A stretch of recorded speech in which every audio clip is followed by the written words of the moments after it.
Cerah masa depan. Tak nampak masa depan. Tak apa, kita zoom.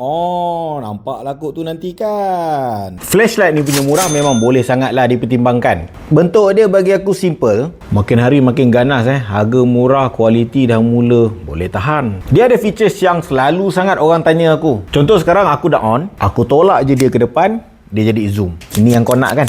Ini yang kau nak kan? Pada masa sama, button yang ni, kita tekan button COB dia ada lampu macam ni. Kita tekan lagi, dia lemah sikit. Kita tekan lagi, relax. Kelip-kelip dia pun ada. Didatangkan dengan built-in bateri 1200 mAh. Nak cas senang sahaja. Type C, cocok dekat sini. Waterproof dia pun boleh tahan IPX5, hujan renyai-renyai. Tak ada hal lah. Di bahagian atas dia ni, yang warna oranye ni, boleh jadi macam carabiner guys. Bayangkan ada ranting kayu, boleh gantung. Aku highly recommend untuk ada satu flashlight di mana-mana tempat. Dalam rumah, dalam kereta. Dan untuk yang berharga macam ni, mampu sangat kan?